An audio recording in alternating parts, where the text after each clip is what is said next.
Le prédateur était présent, il m'attendait. Il m'avait demandé 1 heure avant d'aller acheter des préservatifs. Il voulait avoir des rapports avec cet enfant.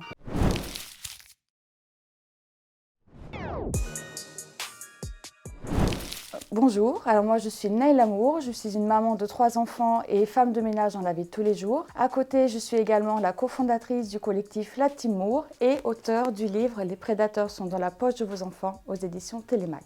C'est un mouvement citoyen qui est né à La Réunion à l'initiative de Stephen Moore, dont le but est de compromettre des prédateurs sexuels et de les remettre à la justice en créant des profils d'enfants virtuels sur le net. On se fait passer pour des mineurs, on crée un profil d'enfant, on utilise nos photos avec lesquelles on rajoute un filtre rajeunissant pour ne pas être accusé d'atteinte au droit à l'image et d'usurpation d'identité. On laisse le prédateur entrer en contact avec nous pour ne pas être accusé d'incitation ou de provocation au délit.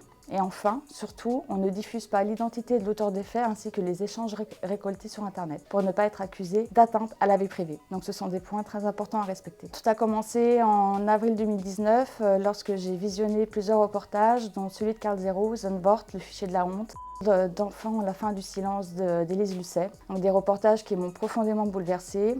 Et à force, j'ai voulu agir à mon humble niveau. Et une amie virtuelle m'a fait connaître la page Facebook que tenait Stephen Moore, qui lui avait déjà commencé à entreprendre cette activité. J'ai voulu le rejoindre et faire la même chose. Et lorsque j'ai mis mon premier enfant virtuel en ligne, j'ai été alpaguée en l'espace de quelques minutes, en l'espace de quelques heures par des dizaines d'hommes. Et j'ai pu voir l'ampleur du phénomène. Et de là, nous avons décidé de créer un mouvement et qu'il fallait être des milliers sur la toile à faire ça. Le collectif est composé de 50 personnes, à 80% d'anciennes victimes qui ont été touchées de près ou de loin par la pédocriminalité et qui se sont données pour mission de protéger les enfants. Alors l'activité au sein de la Team Mour a réveillé en moi des mauvais souvenirs qui étaient enfouis. Lorsqu'on a un enfant sur le net, on est contacté par des adultes, des hommes principalement, qui vont faire des propositions sexuelles. On les classe dans 2 catégories, donc il va y avoir les pervers, ceux qui vont parler de sexualité tout de suite, qui vont envoyer des photos de leur sexe en érection, qui vont et les faux anges gardiens qui, eux, vont être dans la manipulation de l'enfant. Ça va prendre des semaines, voire des mois, mais c'est toujours le même procédé dans le sens où ils veulent des photos nues de l'enfant, qui veulent donner des rendez-vous dans le but d'avoir des rapports sexuels. Il faut comprendre qu'on ne peut pas envoyer de photos pour ne pas créer d'incitation. On est sans arrêt en train de repousser le prédateur en lui rappelant systématiquement notre âge mineur. Il faut à la fois le repousser, mais en même temps continuer à parler avec lui pour pas qu'il se lasse, parce que sinon il va parler à de véritables enfants. Nous avons fait plusieurs rendez-vous qui ont été imposés par le prédateur, donc ce n'est pas l'inverse, sinon on est encore une fois accusé de provocation au délit. En 2019, je me suis déguisée en petite fille et je suis allée au rendez-vous. Le prédateur était présent, il m'attendait et j'ai voulu démontrer que ça ne s'arrête pas virtuel, qu'on est bien dans le réel, ils sont prêts à se déplacer. Il m'avait demandé 1 heure avant d'aller acheter des préservatifs, il voulait avoir des rapports avec cet enfant. Alors quand on va au rendez-vous, il faut comprendre que c'est lorsque la justice est trop longue ou que nos signalements sont ignorés. Parce que dans l'absolu, on envoie un signalement en amont pour prévenir les agissements de telle ou telle personne et nous faisons ce que nous appelons une arrestation citoyenne, donc article 73. Lorsqu'on va au rendez-vous et que l'individu se présente, on appelle les forces de l'ordre pour qu'ils viennent l'arrêter et constater qu'il s'est déplacé après des échanges numériques. Lors des rendez-vous, on leur fait comprendre qu'ils ont été piégés dans le sens où ils pensaient converser avec un mineur. On leur fait comprendre que nous sommes des adultes et qu'ils sont sous le coup de la loi et qu'ils sont dénoncés aux autorités. C'est inquiétant dans le sens où voilà, les prédateurs sexuels qui nous contactent sont de plus en plus jeunes, ils ont entre 20 et 25 ans, ils sont accros à la pédopornographie, donnent des rendez-vous à des enfants qui ont entre 12 et 13 ans. Donc c'est inquiétant dans le sens où qu'est-ce qui va advenir de ces personnes-là dans 10 ou 15 ans si on ne les prend pas en charge tout de suite. Ça va être les mêmes méthodes, soit ils vont être pervers, ils vont parler de sexualité tout de suite, soit ils vont manipuler l'enfant, ou alors pire, ils vont se faire passer eux-mêmes pour des mineurs. Beaucoup se font passer pour des enfants, ils vont jouer en ligne sur des jeux qui sont adaptés à des mineurs pour se faire passer pour des enfants et pouvoir avoir un contact avec eux. Réseaux sociaux, jeux vidéo, jeux en ligne, du moment qu'il y a un moyen de chat, il y a un prédateur. Les plateformes sont obligées de collaborer avec la police. Donc il faut savoir que quand une enquête est ouverte et qu'un officier de gendarmerie ou de police demande une adresse IP à la plateforme, des fois ça va prendre des semaines, entre 6 et 8 semaines, donc c'est très long. Mais les plateformes doivent prendre leur responsabilité responsabilité maintenant. Il est arrivé que des individus ont été condamnés à du sursis, que 18 mois plus tard, ils ont recommencé, ils sont retombés sur nous, on les a re-signalés à nouveau. Donc vu qu'ils avaient du sursis, ils ont pris du ferme cette fois-ci. Si les peines étaient plus fermes dès le départ, il y aurait moins de récidives et moins d'activités pédocriminelles sur Internet. Au départ, les chefs de la police, donc M. Béraud et Mme Béchu, ont dit littéralement dans la presse que nous étions hors la loi, que nos éléments n'étaient pas recevables aux yeux de la justice. Et on a démontré que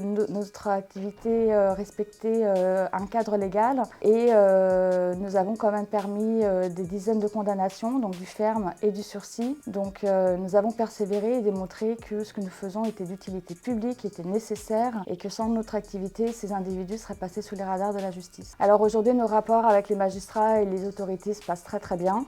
Ils sont fort cordiaux. Dès qu'on envoie un signalement, il est pris en charge, une enquête est ouverte et l'individu est arrêté. Alors lorsqu'on a suffisamment d'éléments pour signaler l'individu, donc on répertorie tous les délits, donc ça va être la proposition sexuelle, la demande de photos nues, l'envoi de photos pornographiques. On monte un dossier avec tous les éléments récoltés sur l'identité de l'individu, son lieu de vie, son métier, etc.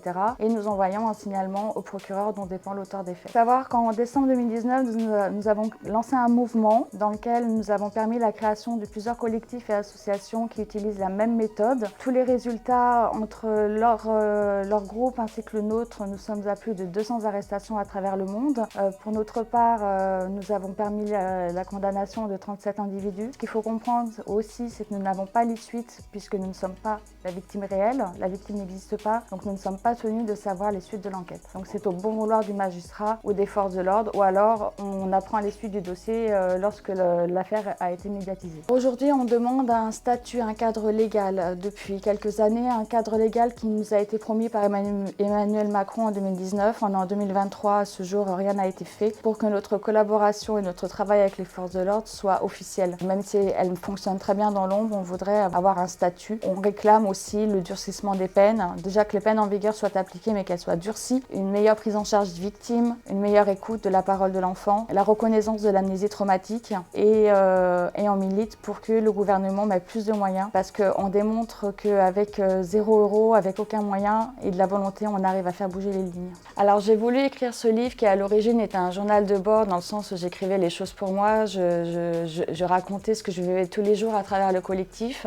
et puis au bout d'une 50aine de pages, je me suis dit je vais en faire un livre, il faut que tout le monde sache. C'est à la fois de la prévention, c'est à la fois un guide pour détailler le cadre juridique de ce qu'on fait et c'est une source d'information sur des affaires pédocriminelles et des réseaux pédocriminels qui ont eu lieu. Donc voilà, j'ai vraiment voulu J'ai voulu exprimer à travers cet ouvrage tout le mal qu'on peut voir, ce à quoi les enfants sont confrontés et faire de la prévention auprès des parents. Ce livre est indispensable. Ce livre est important pour prendre conscience du fléau pédocriminel qui existe sur les réseaux et de l'inactivité de notre gouvernement à vouloir protéger nos enfants. Alors, en tant que maman et citoyenne lambda, je n'avais pas les outils pour le prévenir parce que je ne savais pas, j'étais ignorante, je ne savais pas que ce fléau était à ce point grandissant et du coup, grâce à la Team Moore, en faisant cette activité, j'ai pu faire de la prévention auprès de mes enfants. Et je trouve qu'on est en manque d'outils, on est en manque de ressources et de savoir et qu'il est indispensable de pouvoir instaurer un dialogue avec son enfant, de le prévenir, de lui donner les codes d'Internet, comme quand on lui apprend à faire du vélo, on lui inculque le code de la route. Internet, c'est pareil, il ne faut pas parler à n'importe qui, il ne faut pas donner son identité, des informations personnelles. Et il est très important que les enfants doivent savoir comment se comporter sur Internet.